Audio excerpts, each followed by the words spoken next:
여호수아 강의 15번째 시간입니다. 성경에는 수많은 믿음의 영웅들이 그 시대마다 이렇게 등장하는 것을 볼 수가 있죠. 광야 시대를 지나서 가나안 이 정복 전쟁을 위해 하나님이 쓰신 두 명의 영웅이 있었습니다. 누구죠? 바로 여호수아와 갈렙입니다. 이 둘은 함께 가나안 땅을 정탐을 하기도 하고 또 정탐한 후에는 긍정적인 보고를 했으며 또 광야 세대 가운데 20세 이상 된 자로서 가나안에 들어간 유일한 사람입니다. 이 두 사람은 출애굽부터 광야 시대 또 가나안까지의 모든 시간들을 겪었던 유일한 생존자요 또 증인들이죠. 하지만 영원할 것 같았던 이 두 영웅도 이제 나이의 무게감을 느끼며 인생의 끝자락 황혼기에 접어듭니다. 오늘 말씀을 통해 인생 말년에 선 이 두 사람이 과연 그들의 마지막에 어떤 모습을 보였는지를 우리 함께 살펴보려고 합니다. 성경을 읽다 보면 은혜가 되고 또 위로를 주고 기쁨과 소망이 넘치는 구절이 참 많이 있죠. 그 반면에 또 어떤 부분은 읽다가 이거 하나님 좀 너무하신 거 아닌가 뭐 이런 느낌을 주는 그런 이 성경 구절을 읽을 때도 있습니다. 예를 들면 가나안 딸을 고치려고 온 가나안 그 여인에게 뭐 부스러기라도 좋습니다 달라고 그랬더니 예수님이 이 떡을 개에게 던지면 놓지 않다 뭐 이런 아주 자존심 상하는 말을 하시죠. 그러면서 예수님이 어떻게 그런 말을 하시나 뭐 이런 생각을 할 때도 있습니다. 이 가나안 정복 전쟁이 끝난 후에 하나님께서 여호수아에게 하신 말씀도 약간 일맥상통하는 것 같아요. 자, 13장을 한번 가봅시다. 13장 1절에 이런 말씀이 있습니다. 시작. 여호수아가 나이가 많아 늙음에 여호와께서 그에게 이르시되 너는 나이가 많아 늙었고 얻을 땅이 매우 많이 남아있도다. 우리 늙었다는 말 좋아하는 사람 없죠? 제가 여러분들한테 집사님 왜 이렇게 늙으셨어요? 이렇게 하면 그날 예배 망치는 거예요. 그죠? 네, 저희 아내도 마찬가지죠. 누가 나한테 왜 이렇게 늙었냐 이렇게 말하면 정말 기분 나빠요. 오늘 하나님이 여호수아에게 너는 나이가 많아 늙었다. 진짜 기분 나쁜 말을 합니다. 그죠? 근데 참 재밌는 것은 13장 바로 전까지의 내용을 여호수아 자신이 기록한 거거든요. 무엇을 기록했냐면 자기가 지금까지 정복하고 무찌른 가나안 왕들의 이름들을 쫙 나열을 했어요. 이런 거죠. 하나님 내가 이만큼 정복했다 했습니다. 뭐 이런 거죠. 근데 하나님은 그래 잘했다 수고했다 칭찬하시기보다 너는 나이가 많아 늙었다 얻을 땅이 아직까지 이렇게 많다 이렇게 말씀하셨단 말이죠. 그것도 모자라 아직까지 정복되지 않은 그 땅 이름까지도 다 쭉 나열해 주셨어요. 나이 먹은 것도 참 서러운데 하나님이 왜 그런 말씀을 여호수아에게 하신 걸까요? 저는 이렇게 생각했어요. 하나님께서 너 나이 너무 많아. 근데 지금 정복해야 될 때는 아직 이렇게 많거든. 그거는 네 때가 다 됐다 이 말이죠. 한계에 온 것을 인정하라는 거죠. 인간의 능력은 아무리 탁월해 보여도 결국 유한합니다. 끝이 있다는 거죠. 그렇다면 이처럼 유한한 능력을 가진 우리가 깨달아야 하는 게 있겠죠. 자, 그거는 뭘까요? 하나님이 주시는 사인에 아주 민감해야 한다는 거죠. 하나님께서 언제 적소마다 우리한테 어떤 사인을 주실 텐데 그때마다 그걸 민감하게 좀 받아들이는 거죠. 왜냐하면 하나님만이 우리의 인간적인 한계와 또 내가 가지고 있는 어떤 한계와 또 활동 가능한 그 레인지를 범위를 정확히 아시기 때문에 그렇죠. 그래서 어떤 그런 사인을 주실 때 그걸 빨리빨리 캐치해야 된다는 거죠. 대개 우리 인간은 이것을 잘 맞추지 못할 때가 있죠. 그래서 어려움을 겪습니다. 어떤 사람은 시작해야 될 때를 맞추지 못해서 기회를 놓치는 사람이 있고 어떤 사람은 그만둬야 할 때를 맞추지 못해서 끝이 좀 지금까지 살아온 삶보다 더 안 좋게 끝나는 경우도 있습니다. 자, 여러분 우리는 오늘 13장 1절만 딱 보고 여호수아가 가나안 땅을 잘 정복하지 못했구나 이렇게 여러분 우리가 판단하시면 절대로 안 돼요. 성경 어느 곳에서도 여호수아가 가나안 정복을 실패했다고 기록한 것은 한 군데도 없습니다.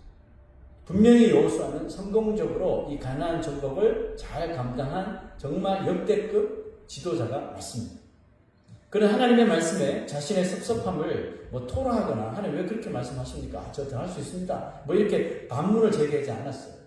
오히려 자기의 한계를 하나님 앞에 인정하고 깨끗이 인정하고 하나님을 경외하며 그 말씀을 존중했습니다. 우리가 하나님이 자신에게 정해주실 때 또 우리에게 주신 그 한계를 정말 솔직하게 인정하게 될 때 하나님은 우리를 역사 속으로 사라지도록 하시는 것이 아니에요.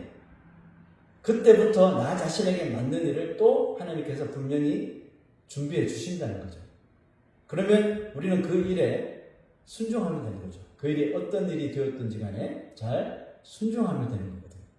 자신의 한계를 인정한 여호수아에게 하나님이 주신 다음 일이 뭐였습니까? 그것은 바로 땅을 분배하는 일이었죠. 얼핏 보면 뭐 이 일이 너무 쉬워 보일 수 있을지 모르지만 여러분 절대로 이게 간단한 일이 아니에요. 여러분도 아시다시피 이스라엘 백성들이 얼마나 깐깐한 사람들입니까? 얼마나 벌스럽고 까다로운 민족입니까? 아무것도 아닌 일에도 막 불평하고 나서는 사람이죠. 그러니 이게 가나안에서 정착해야 되는데 어떤 땅을 자기들이 소유하게 될지 정말 이 촉각을 곤두세우고 있거든요.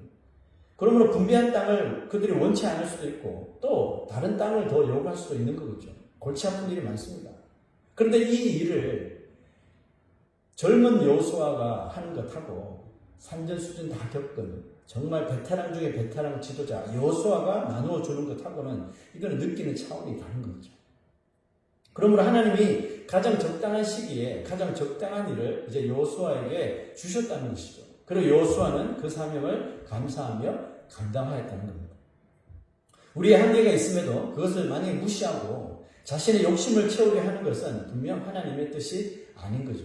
여러분 누가 성공한 크리스찬일까요? 세상에 살면서 영향력을 많이 끼치고 좀 무엇을 많이 남기고 소유한 것입니까? 그게 아니라 정말 성경적인 성공한 신앙인은 그가 살아가면서 얼마나 정말 진실되게 하나님만을 경외하였나에 달려있는 겁니다. 이제 여호수아는 하나님의 말씀을 경외하며 자신에게 마지막으로 맡겨주신 그 일을 정말 신실하게 감당하기 시작합니다. 그게 오늘 이제 이 14장부터 시작되는 내용이죠. 가나안 정복 전쟁이 끝이 나자 여호수아는 약속을 잘 수행했던 루벤, 갓, 므낫세 반 지파들에게 그들의 요청대로 요단강 동편에 있는 땅들, 가족이 살고 있는 그곳으로 보내줍니다. 그곳을 기업으로 주었어요. 공식적으로. 그리고 이제 가나안 땅을 나머지 지파들, 반이겠죠? 지파들에게 이제 하나하나 나누기 시작합니다. 2절 한번 보실까요? 여호와께서 모세에게 명령하신 대로 그들의 기업을 제비 뽑아 9지파와 반지파에게 주었으니. 자, 이제 드디어 기다리는 전쟁이 끝나고 각 지파들도 자신들의 땅을 분배받고 이제 잘 셀을 다운 정착할 일만 남은 것 같습니다. 하지만 바로 그때 유다 자손들이 여호수아를 찾아왔어요. 유다 지파라면 뭐 가장 숫자도 많고 또 가장 정말 정치적인 그런 이 지파죠. 여호수아를 갑자기 찾아왔는데 분위기가 심상치 않겠죠. 뭔가 지금 불평이 있어서 왔나 보다 뭐 이렇게 생각했을 거예요. 근데 그들을 이끌고 나온 사람은 다름 아닌 여호수아의 정말 절친이었던 갈렙이었습니다.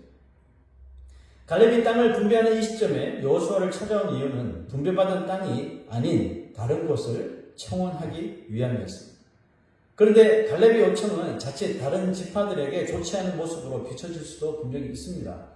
갈렙이 했어? 우리도 하면 되겠네. 뭐 이렇게 나올 수 있는 거죠. 갈렙이 여호수아와 가까운 사이인 건 누구나 다 알기 때문에 사람들은 무슨 생각할까요? 그가 여호수아의 친분을 이용해서 더 좋은 땅, 더 많은 땅을 가지려 한다고 오해할 수가 있겠죠. 하지만 사람들은 갈렙이 분배받은 땅이 아닌 다른 땅을 청원한 배경을 들은 후에 오히려 숙연해지게 됩니다. 갈렙이 요청한 땅은 여호수아도 어느 지파도 도전하길 원하지 않았던 땅이었거든요. 그것은 가나안에서 가장 강력한 민족이 사는 이 아낙 자손들이 살고 있는 헤브론 산지였습니다. 갈렙의 요청을 들었던 사람들은 아마 자신들의 귀를 의심했을지도 모릅니다. 왜냐고요? 자, 그의 말을 한번 들어보세요. 12절 겁니다. 시작. 그날에 여호와께서 말씀하신 이 산지를 지금 내게 주소서.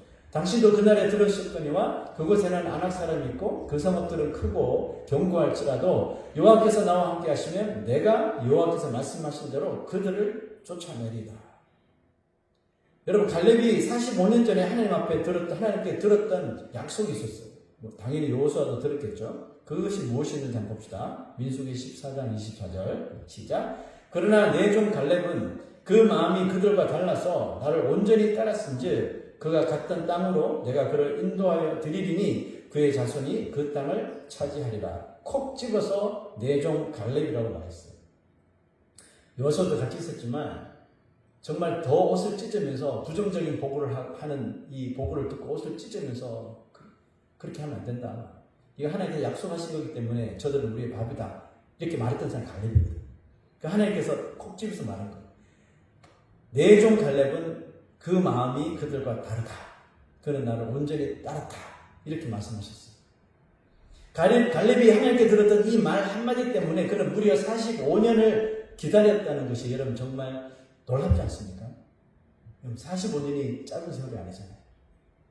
하지만 갈렙이 45년을 기다린 것보다 더 우리를 놀라게 하는 것은 오랜 시간에도 변함없었던 그의 마음이었습니다. 지금 갈렙은 45년 전의 모습이 당연히 아니죠. 무려 85세의 노인입니다. 가나안 정복 전쟁을 무사히 끝냈으니 이제 남은 생애 동안 유다 지파가 분배받은 땅에서 잘 정착하도록 하는 것이 그가 리더로서 해야 할 의무일 거예요. 또 사명일 거예요. 자, 그러면 지금 갈렙은 땅 욕심 때문에 좀 과욕을 부리고 있는 걸까요?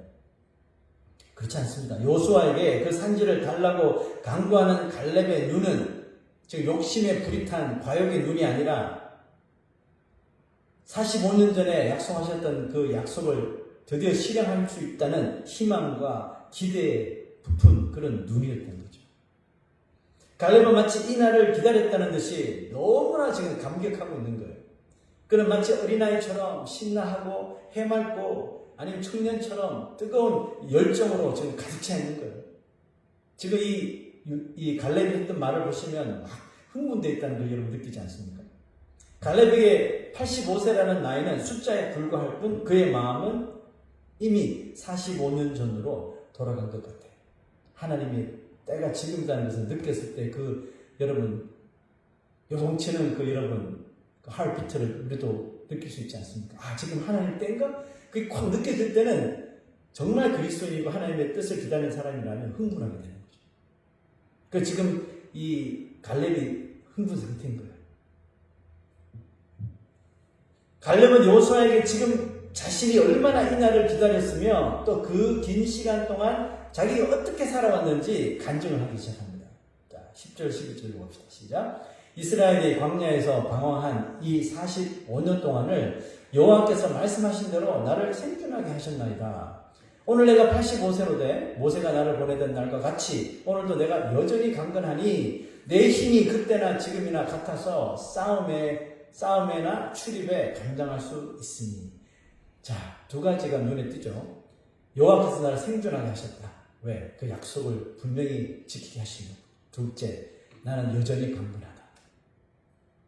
갈렙은 자신이 광야에서 생존할 수 있었던 것과 가나안에 들어온 것도 모두 하나님의 약속 때문이었음을 굳건하게 믿고 있었던 거예요.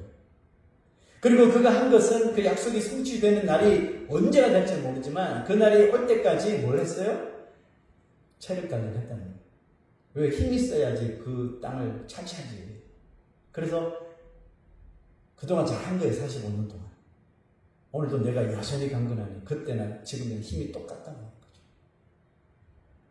근데 여러분, 이 갈렙의 말과 달리 여러분 건강한 85세와 건강한 30대는 의욕과 다르게 차이가 분명히 있죠. 그럼에도 갈렙이 그 산지를 나에게 달라고 자신할 수 있었던 것은 체력이 자신이 있었던 것이 아니라 뭐예요? 여호와께서 나와 함께 하시면 이라는 그 믿음이 전제되어 있었기 때문에 그렇습니다. 저는 이 갈렙의 모습을 보면서 그가 실리는 베네핏이죠. 프랙티컬한 베네핏. 실리보다는 좀 이 단어가 어떨지 모르겠지만 낭만을 택했다고 느껴졌어요. 그래서 갈렙이 되게 낭만 있다 이런 생각이 들었어요. 85세에 나도 이런 생각을 할 수 있을까? 그래서 이 설교를 준비하는 내내 좀 마음이 좀 뛰었어요. 85세가 된 나의 모습 생각해 보면서 85세에 나는 이 갈렙의 낭만을 가지고 있을까? 사람들이 여러분 낭만을 좋아하죠. 그죠? 왜 사람들이 여러분 낭만을 좋아할까요? 모든 사람들이 자신의 그런 실리를 추구하며 살아가는데 눈앞에 보이는 이익보다 비록 좀 손해가 있더라도 내 마음이 이끄는 대로 행동하는 모습 그런 사람이 잘 없어요. 근데 간혹 그런 사람이 있으면 멋져 보이거든. 와, 정말 낭만적이다. 이렇게 해서 뭐 스포츠로 예를 한번 들어볼까요? 제가 베이스볼을 좋아하는데 야구로 예를 들면 여러분 지금 상대팀 타자는 홈런 뉴 레코드 신기록에 한 개를 남겨두고 있다고 가정합시다.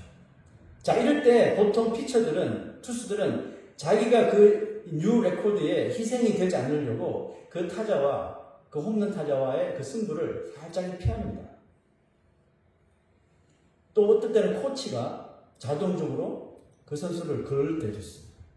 이러면 이제 관중들이 우 하는 거죠. 이것이 실리를 먼저 생각하는 팀이고 실리를 따지는 투수예요. 하지만 비록 홈런을 맞아 뉴 레코드의 그 비운의 주인공이 되더라도 선수로서 피하지 않고 정면 승부를 택하는 투수를 가리켜 낭만적인 선수라고 부르는 거예요. 저는 이 두 가지 종류의 투수를 다 본 적이 있어요. 누가 더 기억에 남을까요? 대개 낭만을 택한 투수들이 그 홈런을 맞습니다. 그 홈런을 맞아서 신기록의 희생양이 될 때가 많습니다. 왜냐하면 그 이름이 계속 가거든요. 어떤 선수가 뉴 레코드를 세웠는데 어떤 투수한테 홈런을 막 때렸다. 이렇게 이름이 같이 가는 거예요. 하지만 팬들은 피하지 않고 정면 승부를 택한 그 투수에게 엄지손가락을 들어 보입니다. 왜죠? 그게 진정한 스포츠 정신이기 때문에 그렇습니다. 갈렙이 나이가 많음에도 불구하고 이 실리적인 삶을 추구하기보다 비록 헤브론 산지를 정복하는데 너무너무 많은 어려움과 희생이 따르다는 것을 알면서도 그러니까 지금까지 못했죠.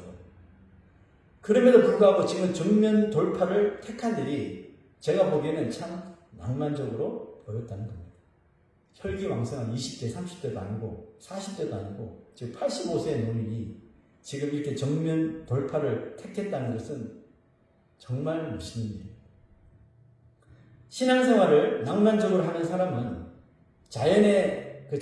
자연하게 이어지는 그런 삶, 그러니까 자연의 섭리를 통해서 받는 것보다 하나님의 약속에 의해서 얻어지는 것을 더 가치 있게 여기는 삶. 그래서 갈렙은 가만히 있으면 지금까지 잘 살아왔잖아요. 가만히 있으면 자연적으로 정착하기 편안한 땅을 얻어서 나머지 노년을 편히 지낼 수도 있었으나 하나님이 약속하신 땅을 내가 싸워서 쟁취하는 것을 더 큰 가치로 여기며 살아간다. 사람들이 실리보다 낭만을 택한 사람에게 열광하죠. 그렇듯이 우리 하나님도 자신의 편안함과 어떤 안일주의에 빠지기보다 그 하나님과의 약속을 믿고 자신의 몸을 믿음으로 내던지는 사람에게 더 열광하신다는 것을 우리의 성경을 통해서 볼 수가 있습니다. 그리고 여호수아도 이 갈렙의 이 낭만적인 제안에 자기도 차가워졌던 심장이 다시 뛰면서 열정을 가졌을 거라고 생각돼요.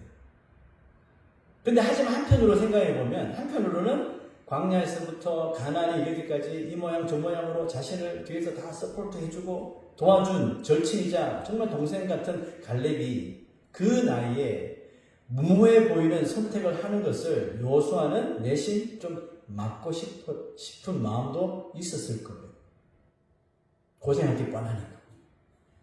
네 마음을 알겠는데 너는 지금 너무 늙었으니까 유다 지파 중에 강한 애들을 보내면 좋겠다. 뭐 이렇게 할 수 있잖아요. 근데 한마디도 안 했어요. 왜? 갈렙이 보여준 그 열정을 꺾고 싶지 않았거든. 그 대신 여호수아는 갈렙의 믿음과 그 용기의 박수를 보내며 오히려 그를 축복해 줍니다. 그리고 그에게 헤브론 산지를 기업으로 주게 되죠. 여호수아 입장에서는 갈렙 덕분에 어떻게 보면 하나님이 하셨던 그 약속에 순종한 것이 된 거예요. 하나님이 약속하신 가나안 정복 전쟁을 다시 한번 상기해 보면 사실 이 가나안 땅에서 가장 중요하며 반드시 정복해야 하는 땅이 어디냐면 다름 아닌 헤브론 산지예요. 하나님께서 여호수아와 45년 전에 여호수아와 갈렙에게 반드시 주시겠다고 약속하신 그 땅이 바로 그 땅이거든요. 여호수아도 그 사실을 분명히 잘 알고 있었어요. 그러나 그곳이 만만치 않은 곳이었기에 하루하루 미루고 또 미루게 되다 보니까 어느새 자기는 나이가 많아지고 더 이상 정복 전쟁을 할 기력이 없어진 거예요. 그 여호수아의 마음에 헤브론 산지를 정복하지 못한 것이 어쩌면 그 마음에 큰 짐으로 남았을 거예요. 하나님께 약속하시고 너희도 들어가면 무조건 승리하게 해준다고 그러면 약속하셨는데 전쟁 시도조차 못 해본 거예요. 그래 그게 얼마나 마음에 짐이 되었겠어요. 그런 상황에서 갈렙이 85세의 나이에도 불구하고 씩씩하게 그 산지를 자기에게 달라고 외치는 소리가 허황된 과욕이 아니라 여호수아에게 큰 감명을 주는 음성이었던 거예요. 부럽기도 했겠죠. 나도 저렇게 할걸. 하나님께서 갈렙의 용기를 기뻐하신 것은 분명히 주겠다고 약속하셨는데 전쟁이 끝날 때까지 아무도 그 땅을 정복할 생각도 하지 않는 것을 보면서 하나님의 마음이 아마 너무너무 섭섭하셨던 것 같아요. 내가 약속했는데 왜 시도조차 안 하지? 무엇이 겁나지? 무엇이 두려워서 그러는 걸까? 내 종 여호수아마저도 갈렙마저도 저러고 있는 걸까? 섭섭하셨을 거예요. 그런데 갈렙에 의하여 헤브론 산지가 정복이 됩니다. 정복이 되고 먼 훗날에 그곳에서 이와 같은 일이 일어납니다. 사무엘하 5장 3절을 보죠. 시작. 이스라엘 모든 장로가 헤브론에 이르러 왕에게 나오매 다윗 왕이 헤브론에서 여호와 앞에 그들과 언약을 맺으매 그들이 다윗에게 기름을 부어 이스라엘 왕으로 삼으니라. 네, 이 헤브론 산지에서 다윗이 하나님과 약속을 맺으며 기름 부음, 왕으로 기름을 부음을 받는 역사적인 자리가 되는 거예요. 왜 다윗이 하필 헤브론 산지를 택했을까요? 말하지 않아도 알겠죠? 이처럼 헤브론은 이스라엘 역사에 아주 중요한 장소로 매김하였다는 것을 볼 때에 우리가 하나님의 약속을 믿고 상황이 녹록지 않지만 좀 용기 있게 실행하는 행동이 지금은 우리는 모르지만 여러분 여호수아 갈렙이 알았겠습니까? 다윗이 나중에 여기서 다윗이라는 사람이 기름 부음을 받을지 전혀 모르죠.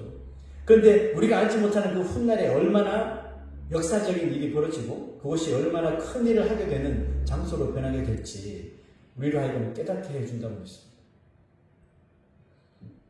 오늘 우리에게도 하나님이 약속하신 자기 자신만의 헤브론이 있지 않을까요? 정말 젊었을 적에, 정말 어렸을 적에 하나님이 나에게 약속하신 그거. 저마다 그 약속을 믿고 살아가지만 그것을 정복하지 못한 채 살아가고 있지 않습니까? 혹시 우리도 세상 사람들처럼 실리만 따지면서 지금 이것 때문에 안 되고 이것 때문에 안 되고 그죠? 실리만 따지면서 순종하지 못하고 있지는 않습니까? 오늘 우리 갈렙의 용기를 보시고 우리 또 용기를 얻으시기 부탁합니다. 갈렙처럼 실리보다 낭만을 선택하시기 부탁합니다. 만약 아직 때가 되지 않았다고 생각이 들면 그럴 수 있잖아요. 갈렙도 때가 되지 않았다고 생각했으니까 45년을 버틴 거 아니에요. 그 갈렙이 두 손을 놓고 있었던 것이 아니라 힘을 길렀잖아요. 그러면 우리가 만약 아직 때가 되지 않았다고 생각이 들면 그 때가 곧 오리라 생각하면서 갈렙처럼 힘을 기르면서 철저히 준비를 하십시오. 하나님께서 약속하신 것이라면 아무리 시간이 지체되어도 내가 살아있는 이 삶 안에서 분명히 그 일을 능히 감당할 수 있도록 동행하여 주실 뿐만 아니라 우리에게 힘과 용기를 허락해 주실 줄 믿습니다.